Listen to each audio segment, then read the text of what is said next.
Good morning. Thank you for joining me for another 5 good minutes with the Word. I'm Barry Bryson, and we're going to finish up Mark chapter 13 today, today, the finish of the Mount of Olives discourse. Let's remind ourselves, Jesus is answering their questions. He has told them that the temple is going to be destroyed, so that one stone will not be sitting on another. And this has jarred them deeply.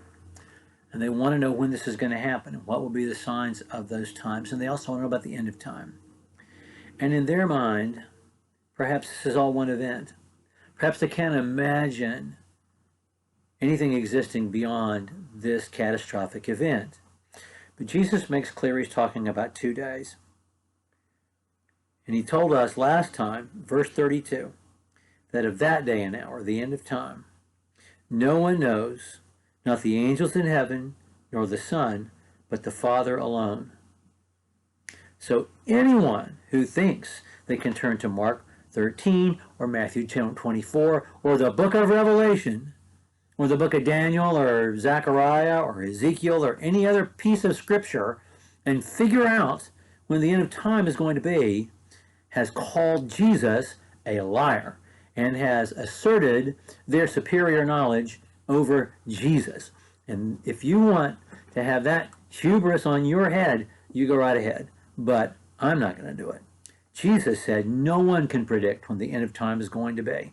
So let us never go to the book of Revelation to figure out what's going to happen in the Middle East in the next 50 years, because it ain't there.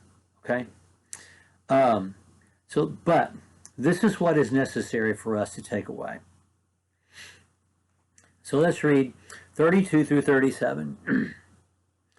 But of that day and hour no one knows, not even the angels in heaven, nor the Son, but the Father alone. Take heed, keep on the alert, for you do not know when the appointed time is. It's like a man away on a journey, who upon leaving his house and putting his slaves in charge, assigning to each his task, also commanded the doorkeeper to stay on the alert. Therefore be on the alert. You don't know when the master of the house is coming, whether in the evening, at midnight, at cock crowing, or in the morning, lest he come suddenly and find you asleep. And what I say to you, I say to everyone, be on the alert.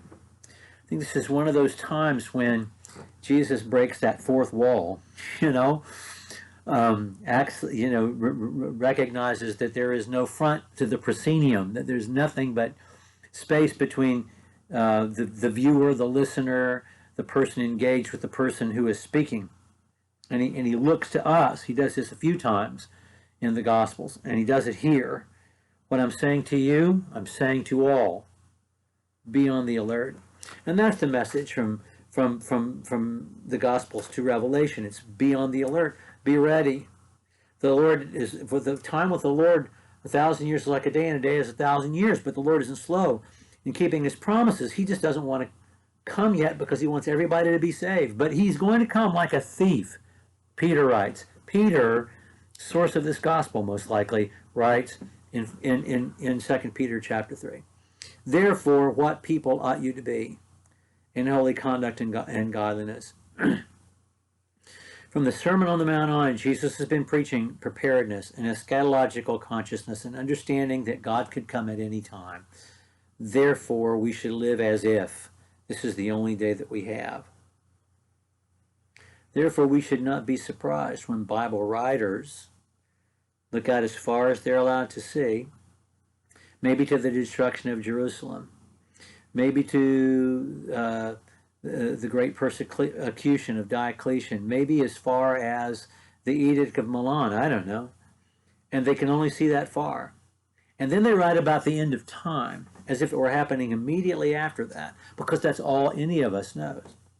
All we know is that God may very well come in the next moment that we can, after the next moment that we can see. And some of the Bible writers were given the gift of seeing ahead.